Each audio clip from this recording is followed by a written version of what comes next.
네, 그러면 박병창 이사님과 함께 오늘 시장 이야기 또 여러 이슈들 한번 짚어보겠습니다. 이사님 어서 오십시오. 예, 안녕하십니까? 네, 반갑습니다. 증권가도 어제 난리 났죠? 예. 뭐 2천조짜리 가스전이 뭐 나온다. 이런 거 관련해서 어제 주식시장도 많이 움직였던 것 같은데 여튼 뭐 그 얘기는 잠시 후에 또 혹시 기회되면 해주시고 예. 일단 미국 시장 마감부터 조금 보면서 가겠습니다. 예, 어제 미국 시장은 이제 세 가지 특징이 있었습니다. 하나는 이틀 연속 장중에 하락하다가 장 마감에 올랐습니다. 그래서 매물이 나오는데 장중에 매물을 소화하는 과정이 좀 있습니다. 그래서 긴 아래 꼬리를 달면서 움직임이 있다라는 거예요. 그래서 떨어지면은 아래에서 매수세가 있다는 것을 확인시켜주는 그런 모습을 지금 나타내고 있습니다. 네. 또 반대로 매물도 있다라는 것을 보여주고 있다라는 거예요. 그래서 어제 장중 저점을 보면 다우지수가 마이너스 1.14였어요. 근데 종가는 마이너스 0.3으로 끝났습니다. 네. 나스닥은 마이너스 0.5%였는데 종가가 플러스 0.5. 이게 그저께도 그랬거든요. 이렇게 장중에 빠졌다가 다시 소화하는 그런 특징을 갖는 거에 첫 번째 특징이고요. 두 번째는 지금 WTI 기준으로 유가가 74달러예요. 그 네. 오펙 회의가 끝났죠. 74요? 예. 많이 떨어졌네. 많이 떨어졌죠. 아니 뭐 74까지 떨어졌어요? 예, 오펙 감산 합의가 있었습니다. 근데 그럼에도 불구하고 유가가 급락하고 있는 상황인 거고 이것은 오펙 회의를 앞두고 유가가 좀 떴었어요. 네. 한 78달러 위에까지 좀 올라왔었는데 이제 끝나고 나서 떨어지는 그런 특징을 좀 보이고 있고요. 그런 와중에 ISM 제조업 PMI가 발표됐는데 48.7로 나왔습니다. 50 아래는 둔화라고 보죠. PMI는. 예상이 49.8이었습니다. 네. 그럼 49.8이었어요. 근데 48.7이 나왔거든요. 예상보다 좋지 않게 나온 거예요. 그러니까 경기에 대해서 이제 둔화에 대한 우려가 좀 되겠죠. 이런 것들이 유가 떨어지는데도 보탬이 됐다. 이렇게 좀 보여지는 거고요. 이것이 작용을 하면서 달러인더스가 103달러 떨어졌고요. 국채 수익률도 10년 만기가 4.38, 2년 만기가 4.81로 떨어졌습니다. 이렇게 달러인더스가 떨어지고 국채 수익률이 떨어지는 날은 시장이 좀 상승을 하죠. 네. 그래서 어제 마지막에 반등하는 그런 역할을 했다. 이렇게 보시면 될 것 같습니다. 네. 세 번째 특징은 엔비디아가 다시 올랐습니다. 3.89% 올라서 아이고야. 1,150달러가 됐는데 이게 종가 기준으로는 신고가를 다시 찍은 겁니다. 아하. 장중 고점은 1,158달러였고요. 네. 종가 기준으로는 이제 다시 신고가를 경신했다 이렇게 보시면 될 것 뭐 같고요. 정프로도 어쩔 수 없네요. 엔비디아의 힘은 뭐 제가 어떻게 누를 수 있는 게 아니었습니다. 정프로 조금 들어갔잖아요. 예. 그러다 좀 떨어졌다가 한 3일 떨어졌다가 다시 곧바로 올라오는 모습을 나타내고 있고요. 애플이 0.93% 올라서 194달러인데요. 애플은 지금 6일 연속 상승입니다. 아이고야. 조금씩 오르거든요. 예. 애플은 이렇게 엔비디아처럼 뭐 3%, 쭉쭉 가죠. 4% 이러지는 않고요. 예. 조금씩 움직이고 있는데 다음 주에 개발자 회의 있잖아요. 네. 그때까지 움직임이 나타나고 실제로 시장이 기대하는 수준의 어떤 신기술 또는 신제품에 대한 얘기가 나오면 199달러가 역사적 신고가입니다. 그러니까 애플은 지난주에도 말씀드렸다시피 역사적 신고가를 경신하지 않을까라고 지금 보여집니다. 네. 그렇기 때문에 시장이 쉽게 떨어지지 않는 거죠. 시가총액 상위에 있는 1위, 2위, 3위 중에 2위, 3위가 이렇게 탄탄하게 지금 있는 거예요. 이게 이제 미국 시장의 특징이다라고 보시면 될 것 같습니다. 네. 뭐 대체로 많이 올랐네요. 마이크론도 오르고 메타도 오르고. 예, 다시 엔비디아가 오르니까 또 다시 또 올라가는 그런 모습을 나타냈습니다. 인텔이랑 AMD가 좀 빠졌구나. 여긴 반 엔비디아 전선이라 그런가? 인텔은 계속 안 좋았고요. 네. 인텔이 안 좋다고 얘기하는 것은 이게 기술력이나 이런 부분에 떨어진다라고 얘기한 거는 그동안 있었기 때문에 인텔은 주가가 올라가다 떨어진 게 아니고 계속 떨어졌습니다. 떨어졌고 AMD는 이제 추종하다가 중간에 엔비디아가 부각이 되면 AMD 빠지고 뭐 이런 모습을 좀 나타내고 있습니다. 네, 엔비디아. 어제 코스피가 오랜만에 1.7% 비교적 큰 폭으로 상승을 했습니다. 그래요? 2,682포인트가 됐고요. 코스닥은 0.5% 상승했는데 어제 우리 시장은 정말 큰 뉴스가 나왔죠. 여러 가지가 있었는데 그것 때문에 지수가 상승한 건 아니에요. 네. 사실 지수 상승은 어제 말씀드렸다시피 지난주에 이틀간 외국인들이 하루에 17,000계약 선물 매도, 그 다음날 8,000계약, 25,000계약 정도 선물 매도가 있었어요. 그리고 프로그램 매도가 나오면서 지난주에 외국인들이 3조 2천억 매도했죠. 근데 그게 5월 말에 수급적 이벤트인지 한번 살펴보자. 어제 그런 말씀을 좀 드렸죠. 네네. 그래서 6월 들어가서 이게 연속적인지 아니면 바뀌는지가 이제 중요한 관건입니다. 개인적으로 그게 가장 관심이다라고 말씀을 어저께 드렸습니다. 근데 다행스럽게 어제는 외국인들이 선물을 오전에 한 15,000계약 정도 순매수하다가 종가는 한 10,000계약 정도 순매수를 했고요. 아마도 네. 매도한 부분에 또 다시 또 환매를 했겠죠. 비차익 매수가 830억, 매수가 아주 강하지는 않았습니다. 그러나 현선물 매수가 동시에 들어오면서 네. 이제 집중적으로 삼성전자, SK하이닉스, 현대차, 기아 이쪽으로 들어왔어요. 그러다 보니까 지수는 장중에 2%까지도 상승하는 그런 흐름을 좀 보였습니다. 그래서 종가는 1.7%로 끝나서 전체적인 분위기는 좋은 상황이었고요. 그러니까 하루만 그랬다는 거예요. 우리 시장 전체가 그렇다는 건 아니고요. 네네네. 그런 가운데 어제 뉴스가 여러 가지가 많이 나왔습니다. 첫 번째 뉴스는 이건 뉴스하고 같이 연결해서 말씀드릴게요. 어제 시황 설명드리는 거지만 기재부에서 기업 밸류업을 위한 세제 개선 방안 토론회 한다. 요 얘기가 나왔습니다. 내용은 뭐냐면요. 지금 밸류업 프로그램에 실망하거나 별거 없다라고 계속 얘기하는 게 이거 세금 정책이 포함되지 않다. 구체적인 세금 정책과 그리고 강제성이 없다라는 게 가장 핵심 포인트거든요. 네. 요 내용에 대해서 나왔습니다. 요 토론회에서 최고 세율 인하, 상속세 항증 폐지, 배당소득 분리과세 검토, 1년 이상 장기 보유한 것에 대한 비과세, 고배당 기업엔 법인세 감면 추진, 네. 금투세 폐지 또는 유예. 금투세는 제가 보기에는 어저께 개인적으로 어떤 분이 이렇게 저한테 묻던데 제가 보기엔 금투세는 꽤 오랫동안 끌고 갈 것 같아요.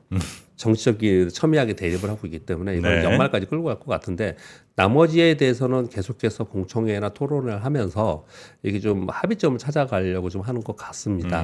근데 이 얘기가 시장에서 바라는 것이었거든요. 결정된 건 없습니다. 근데 이런 것에 대해서 토론회 하고 공청회 한다라는 내용이 나오면서 관련 종목들이 오르고 여기에 관련된 종목은 대표적으로 금융지주와 자동차예요. 에헤. 그래서 이제 그쪽이 좀 움직인 부분이 있습니다. 그래서 어제 그런 부분이 움직였다라는 걸 첫 번째 말씀드리고요.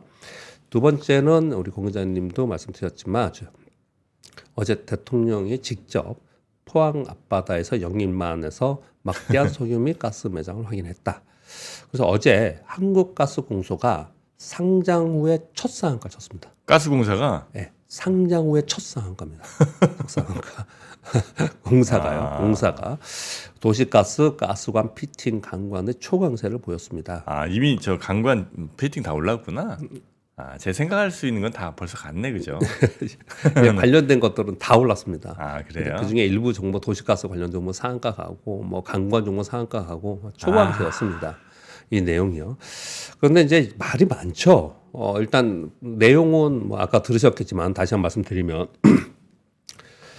물리 탐사로 확인이 됐다라는 거예요. 그래서 지금 대통령이 직접 얘기를 하시기를 동해 신매 석유가스전을 물리 탐사 후에 탐사 시추를 하죠.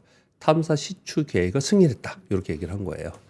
그래서 이게 연말쯤에 첫 실질 탐사 후에 내년 상반기에 결과 확인이 되고 매장량이 확인되면 상업 개발은 2035년에 될 것 같다. 성공률은 약 20% 예상한다. 그래서 관련 종목들이 다 급등을 했어요. 이게 지금 시장에서 두 가지 측면이 있습니다. 하나는 자주 언급을 좀 드리지만 우리나라 시장이 전체적으로 상대적으로 글로벌 시장 대비 약하고 지지부진하잖아요. 그런데 종목들은 신고가하는 종목이 나오고 막 쏠림 현상이 막 나타나지 네. 않습니까? 그러니까 증시 주변 자금은 꽤 많은 거예요. 그래서 호시탐탐 어떤 걸로 수익을 낼까? 이런 것들을 바라고 있는 돈들은 있다라는 게 또 확인이 된 거고요. 네. 네, 이런 뉴스가 나오면서 곧바로 이렇게 초강세를 보이는 모습이 나타났다는 것은 시장의 테마나 아니면 뉴스에 의해서 시장이 굉장히 예민하게 반응한다라는 게 첫 번째 어제 시사점이었다 이렇게 보고요. 또 한 가지는 이게 증권회사에 오래 계신 분들은 또는 주식 투자 오래 하신 분들은 좀 아세요. 우리나라는 이 그 석유 탐사라든지 아니면 금광산이라든지 이런 자원 개발 있잖아요. 이런 부분에 대한 좀 안 좋은 추억들이 있습니다. 과거에 결론적으로는 안 좋았던 추억들이 다 있어요. 네. 그래서 이거 가지고 어저께 말이 그렇게 많고 시끄러웠던 거예요. 굉장히. 물론 모두 다가 바라는 거는 결과론적으로 좋길 바라죠, 당연히. 우리나라에 얼마나 큰 보탬이 됩니까? 네, 그런데 과거의 경험이 있었던 사람들의 입장에서는 이런 내용이 나오고 이것으로 시장이 굉장히 시끄럽게 움직이다가 네. 결과가 안 좋은 기억이 있었기 때문에 이걸 의심하는 눈초리도 상당히 있습니다. 분명히 있어요. 그런데 시장에서는 이게 뭐 장관이 나와서 얘기한 게 아니고 대통령이 직접 얘기한 부분이기 때문에 굉장히 시장에서는 예민하게 반응한 것이 아닌가 그렇게 생각을 합니다. 네. 그래서 이게 꽤 오랜 시간에 걸쳐서 이 작업이 필요한 거잖아요. 그렇기 때문에 아마도 이게 단기적으로는 테마를 이루면서 움직이겠지만 이게 길게 끌고 가면서 이게 된다 안 되라는 거는 미지수다. 이렇게 투자자들은 좀 보는 경향이 좀 있는 것 같습니다. 어떤 표현을 좀 드리고 싶냐면요. 자꾸 그 정권과 관련된 얘기가 좀 조심스럽긴 한데 네. 과거에 시장은 안 좋은데 남북 경협주만 폭등한 적이 있었습니다.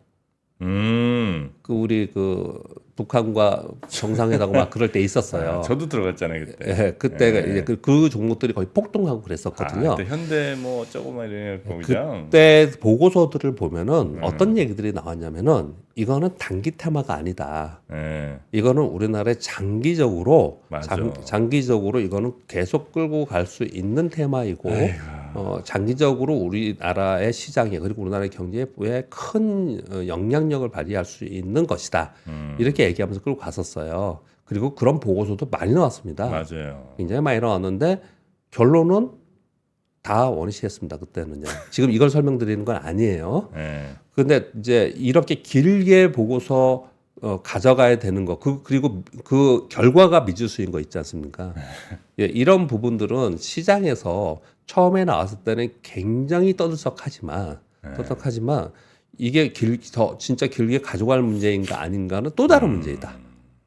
그렇게 좀 말씀드리고 완전 그때는 싶어요. 이제 시대가 또 바뀌는 건 줄 알았잖아요. 그러니까요. 네. 그래서 이제는 그 동안에 뭐 이런 냉전 이런 게 이제 대충 이제 정리되고 예. 완전히 또 새로운 시대로 그래서 이 새로운 시대가 올 때 빨리 뭔가 하고 싶은 마음에 그래서 보고서를 어마어마했습니다. 네. 이거는 뭐 장기로 가져가야 된다. 이거 떨어지더라도 팔면 안 된다. 막 이랬었어요. 맞아요. 그런 얘기들이 있었었는데 아무튼 그냥 비교가 정확하게 비교된 건 아니지만 유사한 건 내용은 아니잖아요.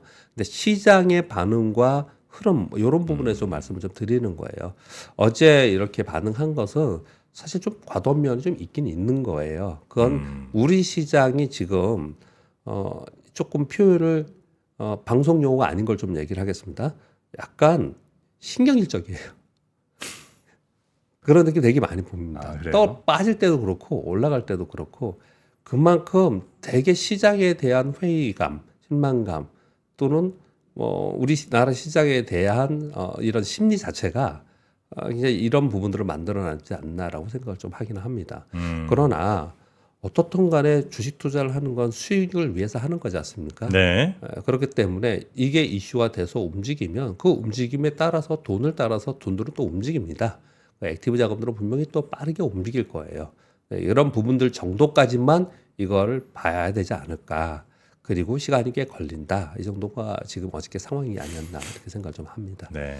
제가 그 의미 있게 투자한 첫 번째 투자인데 제가 그 전에 그냥 뭐 그때 처음 시작을 했었나요? 그 전에도 뭐 그냥 조금 이렇게 찔끔찔끔 뭐 해보긴 했는데 예. 이거다. 그래서 그때 제가 있던 거의 모든 자금이 그 대북주 쪽으로 많이 갔죠. 그래서 뭐 시멘트 또 필요할 것 같아서 시멘트 또 막 쌍용양에 뭐 이런 친구들 그리고 막 쫙 들어갔다가 아마 그게 거의 반토막 뭐 이렇게 되고 아마 탈출했던 것 같습니다. 반토막 이상 이제 다 나와서 또 그렇죠, 지금은 그렇죠. 조용하고 있는 거죠. 그러니까 주식시장이 그래요. 주식시장이라는 게 그렇다라는 거를 인정해야 된다는 부분이 상당히 중요합니다. 그렇게 말씀을 좀 드리겠고요. 네. 그리고 어저께 떨썩한 뉴스가 많았어요. 이 TC 본더 경쟁 이것도 어저께 굉장히 큰 뉴스였습니다. TC 본더. 어제 네. 한미 반도체가 어제 급락을 했죠. 예, 예. 마이너스 10% 이상 급락을 했습니다. 아, 그래요? 예, 급락을 하면서 하나 에어로스페이스는 또 반대로 18%까지 올랐다가 윗골이 닫고 내려오고 그랬거든요. 어떤 뉴스가 나왔냐면요. 대주주인 하나정밀기계가 SK 하이닉스와 공동 개발로 TC 본딩 장비 콜 통과해서 지금 6월 중에 테스트용 장비를 SK 하이닉스에 납품을 했고 7월 말까지 라인 평가를 실제적인 라인 평가 추진을 한다라는 얘기가 나온 거예요. 네. 그러면서 곧바로 하나 에어로스페이스 하나정밀기계가 있는 대주인 그거는 올랐고 그리고 한미반도체는 빠졌어요. 나중에 한미반도체 약간 반등하고 하나에어로는 다시 빠지고 그런 모습을 나타내곤 했지만 한미반도체가 독점이지 않습니까 지금 SK 하이닉스와 마이크론 그리고 삼성전자에도 지금 들어간다고 하잖아요. 독점이지 않습니까? 네. 그런데 이제 독점적 지위가 이제 무너지는 거 아니냐, 경쟁으로 가는 게 아니냐라고 이게 얘기가 나온 거예요. 그러면서 어제 이게 빠지면서 관련 종목도 같이 빠지고 이런 특징을 좀 보였거든요. 네. 그런데 이어서 뉴스들 두 가지를 더 말씀드릴게요. 우리 KOTC 종목 중에 세맥스라는 종목이 있거든요. 네. 이 기업이 HBM용 본딩 장비 개발을 했고 그리고 이걸 지금 팔고 있습니다. 그래서 HBM4 이후의 초미소 공장에 대한 하이브리드 본딩을 개발하고 있다. 이렇게 얘기를 좀 하고 있는 거고요. 그리고 네덜란드 장비사 ASMPT라는 회사가 있는데요. 하이닉스가 요구를 해서 하이닉스 요구에 맞춰서 TC 본딩을 개발하고 있다라고 지금 뉴스가 이어서 나오고 있어요. 그래서 요거에 대한 해석들은 어떻게 하냐면은 결론은 네. SK 하이닉스도 그렇고 삼성전자도 그렇고 이 TC 본딩을 납품받아서 HBM을 만드는 그런 회사들은 한 회사에 매달려 있으니 첫 번째 공급이 딸릴 수가 있잖아요. 그렇죠. 공급이 딸릴 수 있잖아요. 그러니까 항상 이 대기업들은 듀얼 벤더를 가지고 있잖아요. 최소한 두 군데, 세 군데를 가지고 있잖아요. 그래서 이 작업을 하고 있구나. 이렇게 해석을 하는 거예요. 네. 그리고 또 한 가지는 한 군데서 계속하면은 사실은 기술 개발에 있어서 조금 늦어질 수도 있는 부분이 있잖아요. 경쟁이 돼야 되잖아요. 그렇기 때문에 결국은 경쟁으로 간다. 이쪽 기술이 경쟁으로 간다라고 봐야 되는 게 맞지 않냐라고 해석을 어떻게 하는 것 같고요. 그래서 주가가 빠진 건 있는데 반등을 또 한 건 뭐냐면 이게 지금 이렇게 진행을 한다고 하더라도 네. 곧바로 이게 뭐 한미반도체의 뭐랄까요 그 수주의 그 전체 영향을 규모가 줄어든다지 이런 거는 아닐 것이다라고 또 보는 거예요. 이 두 가지의 내용들이 좀 있었어요. 그래서 어제 우리나라 시장에 HBM의 손도라고 얘기하는 SK 하이닉스하고 한미반도체인데 한미반도체가 급락을 해버리니까 네. 이게 뭐야? 그래서 관련 종목들도 빠지고 굉장히 떠들썩했습니다. 네. 어제 그 포항의 영일만 그거 못지않게 이게 굉장히 시끄러웠던 뉴스 중에 하나였습니다. 네, 네, 네. 자, 이게 하나가 있었고 또 어제 지금 미국 아마케 아스코가 지금 진행이 되고 있거든요. 네. 거기 관련된 종목들 중에서 일부 제약 바이오 종목이 급등하는 그런 모습을 좀 나타냈어요. 자, 쭉 제가 하나, 둘, 셋, 네 가지를 얘기를 했는데요. 네. 이 네 가지에 있는 종목들이 어저께 난리였어요. 종목들이. 전체적으로 지수도 조금 안정이 돼서 더 그랬겠지만 빠지는 시장에서는 이렇게 안 먹힐 수도 있었겠지만 네. 지수가 조금 안정화 되면서 또는 시장이 아래보다는 위쪽을 자꾸 쳐다보고 있는 가운데 수익률은 안 나고 지수는 어제 올라서 그나마 플러스지 그저께까지만 해도 우리나라는 연간 지수로 마이너스였어요. 네네네. 답답함이 있는 거죠. 그런 가운데 이런 뉴스에 예민하게 반응하면서 종목들이 아주 급격하게 움직이는 그런 모습을 나타냈습니다. 네. 그렇게 뉴스까지 같이 연결해서 말씀을 좀 드렸고요. 오늘 우리나라 소비자 물가 지수 나오고요. 미국의 졸츠 보고서, 고인구직 보고서 나오고 옐런 장관이 상원에서 증언이 있습니다. 이게 중요합니다. 이게 중요하고요. 그리고 지금 IT 기업들이 특히 엔비디아를 비롯한 AI 반도체들이 잘 안 밀리죠. 빠지면 올라가고 그러죠. 그런데 그게 왜 그러냐면요. 계속 말씀드리는 거는 애플 개발자 회의가 남아 있다. 네. 그런 가운데 지금 대만에서는 대만의 최대 IT 전시회인 컴퓨텍스 2024를 7일까지 진행을 합니다. 아 지금요? 예, 결국 AI 관련 이벤트가 계속 진행이 되고 있다라는 거예요. 얘가 뉴스도 이것도 가져왔는데 네. 잠깐 읽어드리면 대만 최대 IT 전시회 컴퓨텍스 2024가 진행이 4일부터 7일까지 하는데 기조연설에 엔비디아, AMD, 인텔, 퀄컴들의 CEO가 직접 나서서 기조연설을 합니다. 그러면서 기술 발표하고 향후에 가이던스를 내놓겠죠. 이런 내용들을 계속 내놓고 있는데 기술주들은 빠지겠습니까? 기술주들이 그 뉴스를 가지고 움직이는 거죠. 그래서 엔비디아 및 관련주 그리고 그쪽으로 수급 쏠림 현상은 지속되고 있다. 그렇게 보시면 될 것 같습니다. 네. 전체적인 시황은 국채 수익률과 환율 그리고 FOMC 정책으로 갑니다. 그러나 종목은 AI 관련 하드웨어 및 주변으로 확산되는 건 좀 얘기했죠. 데이터 센터, 뭐 냉가까지 냉침까지 계속 얘기를 했고요. 이런 얘기를 지금 계속 하고 있는 게 지금 현재 시황인 거고요. 우리나라는 말씀드린 바와 같이 5월 말에 외국인들이 현선물 매도가 집중적으로 있었는데 어제 첫날 다시 매수가 됐다라는 부분들은 연속적인 걸 물론 봐야 됩니다. 그렇지만 다행스럽다 이렇게 보여지는 거고 시황은 우리나라 시황은 두 가지가 있습니다. 하나는 삼성전자, 하나는 밸류 프로그램. 네. 이거 말고는 지금 시황을 위쪽으로 올릴 만한 게 마땅치 않아요. 이 두 가지로 그냥 보시면 될 것 같고요.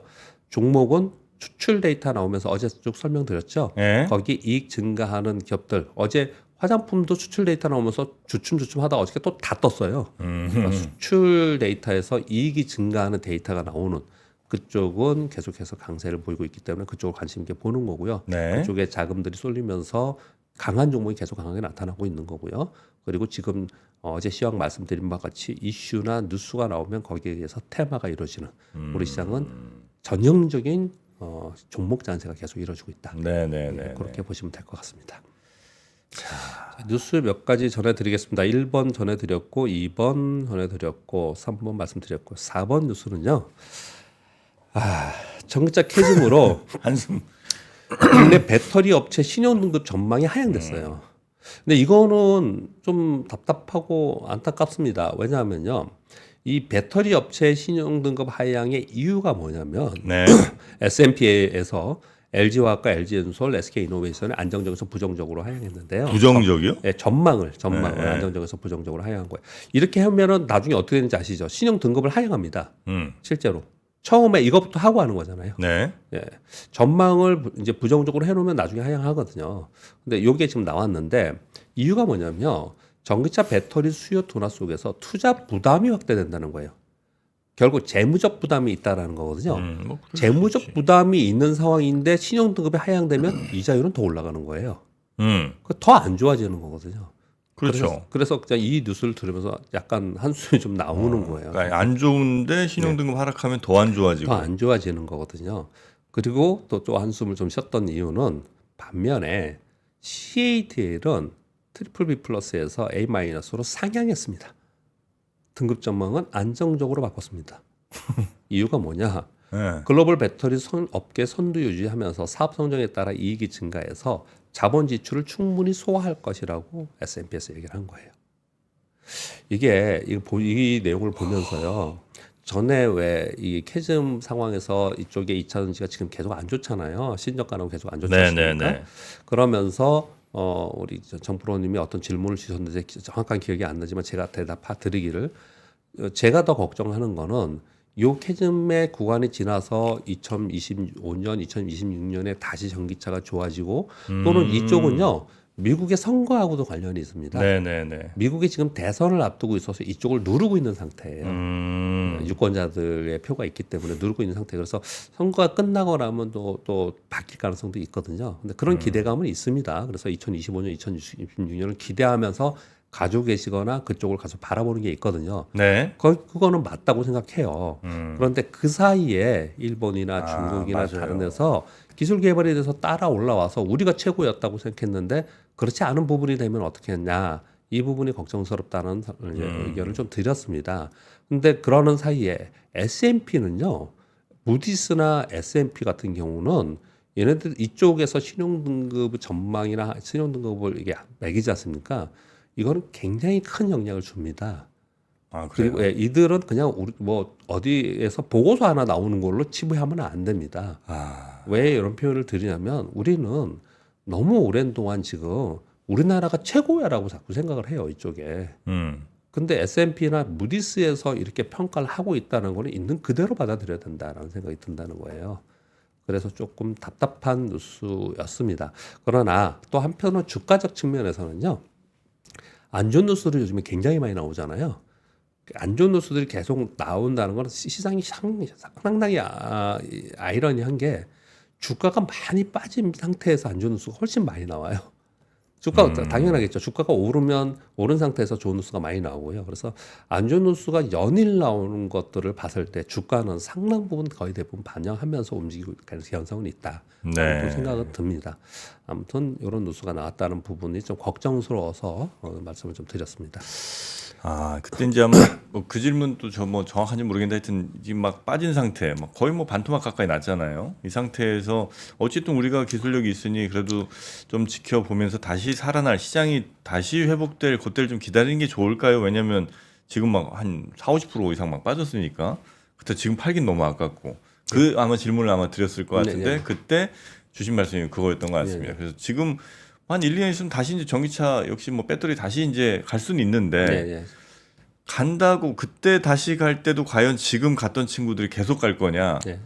1~2년 지나서 3~4년 지나서는 오히려 그 사이에 굉장히 추월을 빠르게 한 또 다른 중국의 혹은 일본의 또 뭐 멕시코의 하여튼 다른 그 배터리 회사들이 오히려 각광을 받고 글로벌하게 더 쫙 뻗어나가는 이런 이제 상황이 되면 지금 당장 잠깐 눌렸던 것처럼 느껴졌던 우리나라 2차 전지가 오히려 회복을 하기 좀 어려운 상태까지 이렇게 갈 수도 있는 거 아니냐 이제 이런 얘기 아마 좀 그때 주고받았던. 그렇습니다. 그러니까 이제 지금 갖고 계시는 분이거나 투자하시려고 하시는 분들은 절대적으로 기술력이 좋은 기업의 선도에 있는 종목에 국한해서 해야지 위험을 좀 회피할 수 있는 거죠. 그리고 실제로 또 우리나라 기업들이 그런 기술력과 선도에 나서 있는 기업들이 또 많이 있었고요. 그런 기업들에 대해서 부정적으로 그냥 일방적으로 보실 필요는 없습니다. 다만 이 업황에 대해서 그리고 이쪽 업종의 기업들이 어떤 변화를 지금 주고 있는지는 계속 보면 가야지 그냥 1등이야 그러면서 계속 그냥 있는 것은 좀 아니지 않겠냐. 이런 이제 걱정스러운 말씀을 드리는 거예요. 그때 저를 꼬실 때 제 2차전지 막 들어갈 때 시청자 핑계 대는 건 아닙니다만 이분들이 막 야, 시장을 믿으라고 막 자꾸 그랬거든요. 아니, 네 생각은 알겠어. 그러니까 우리 시청자들이 저한테 그렇게 얘기를 한 겁니다. 정프로 네 생각 알겠는데 네 판단하지 말고 그거 굉장히 너무 건방진 거다. 그냥 시장을 따라가라. 시장이 지금 뭐냐? 2차 전지가 이렇게 각광받고 있는데 그냥 시장을 따라가. 계속 그래가지고 제가 버티다 들어간 거거든요. 이 사람들 참 무책임합니다. 그래놓고 이제 와서 뭐 정프로 뭐 이 사람들은. 근데 2차전지 셀업체하고요. 그리고 선두에 있는 그 음극재, 양극재 우리나라 기업들이 이렇게 어려운 상황 속에도 굉장히 노력을 많이 하고 투자를 하고 있습니다.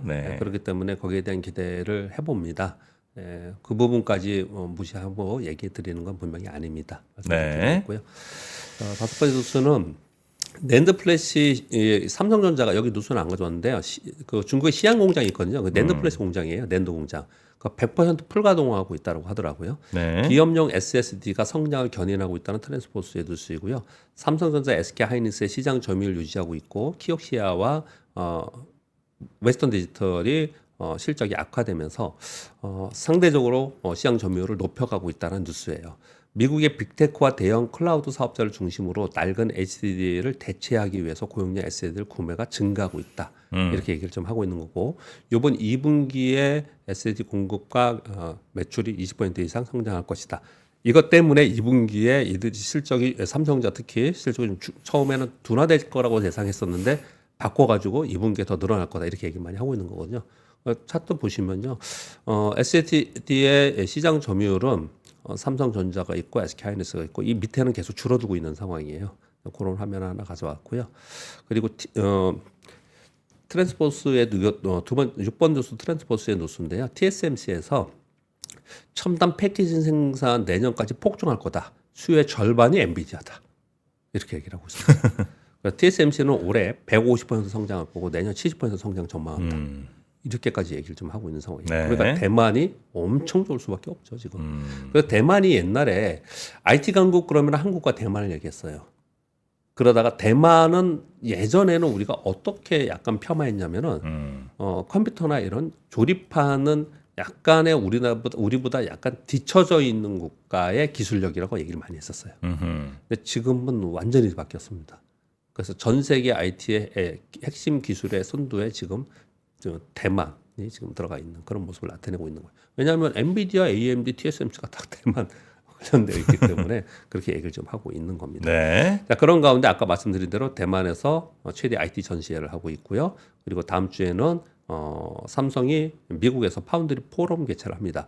파운드리 기술 로드맵과 AI 반도체 강화 전략을 발표해서 뭔가 전환점을 맞이해 보겠다라는 목표는 세우고 있는데 어떻게 나올지는 파운드리도 이렇게 썩 예전에 그 기대했던 것만큼도 안 가네요.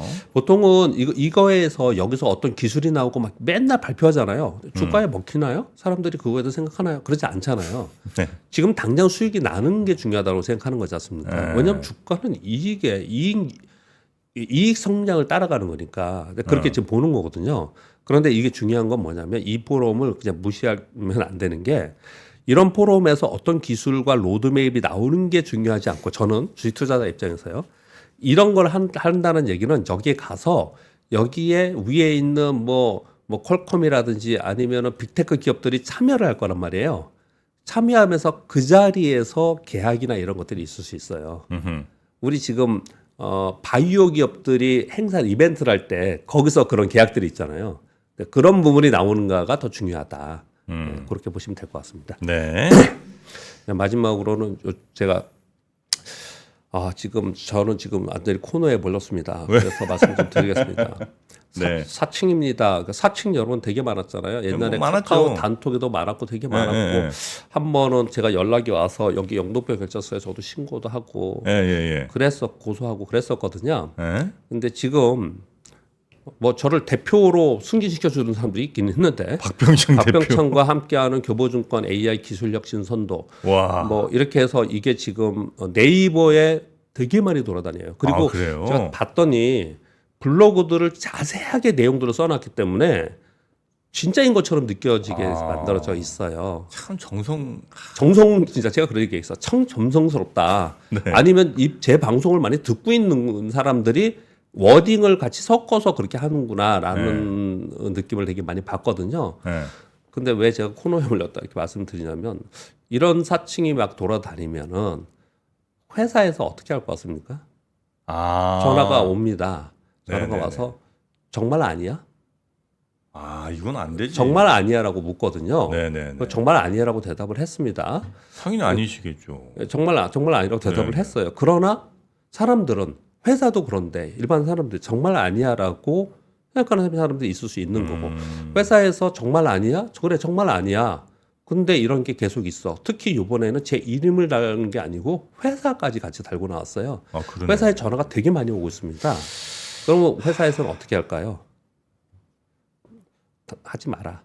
외부 활동 제한 뭐 이런 것들이 계속 오죠. 네네네. 이렇게 되면 어떻게 되면 저는 개인적으로 정상적인 활동을 할 수 없게 되는 그런 상황이 만들어지는 거고요.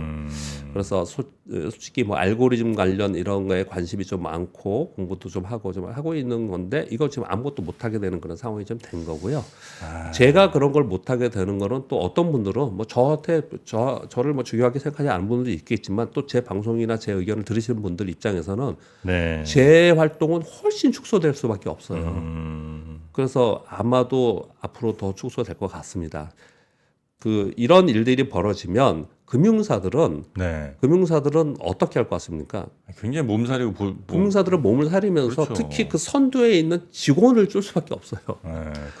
그럴 가능성이 높습니다. 그래서 제가 지금 이런 상황이 좀 됐는데 이번에는 지난번 단톡하고 좀 다르게 회사를 거론하고 이런 상황에 대해서 이렇게 됐거든요.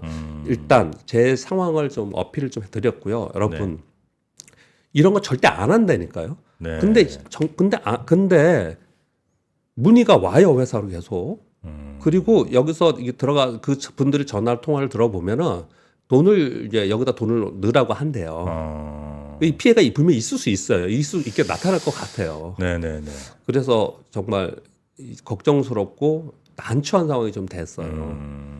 절대로 증권사 직원만이 아니고 은행이나 아니면 펀드 매니저나 이런 개인적인 이런 행위를 하지 않습니다. 사적으로 하지 않고 특히 금융업에 종사하는 사람은 사적으로 돈을 요구하지 않아요. 아, 큰일 나죠, 그러면. 직원들끼리 만약에 돈을 계좌에서 계좌로 옮겨갔다 만약에 빌려줄 수 있잖아요. 이것도 안 됩니다.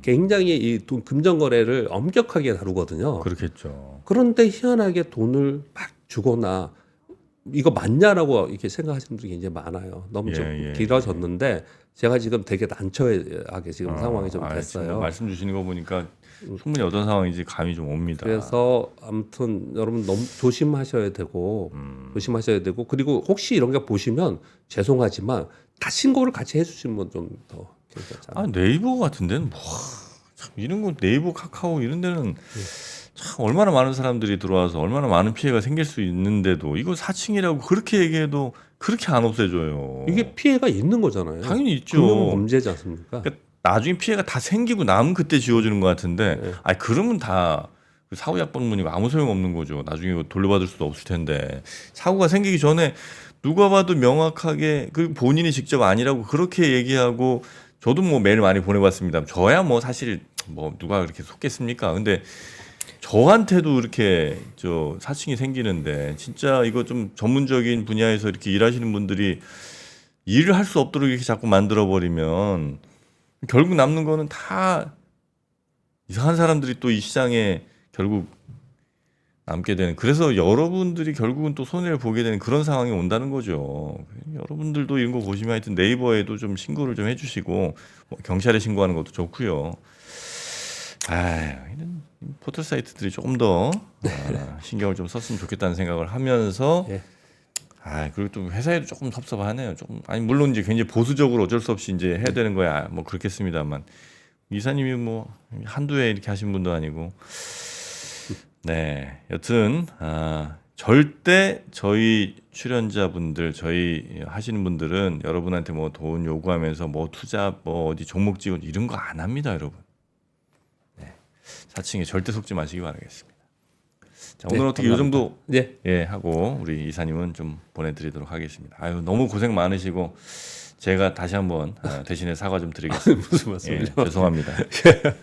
고맙습니다. 감사합니다. 네. 박근영, 이선영, 사경인, 염승환 투자 마스터들의 세심한 케어로 건강한 투자 습관을 만드세요. 3프로 멤버십 3프로 앱에서 확인하세요.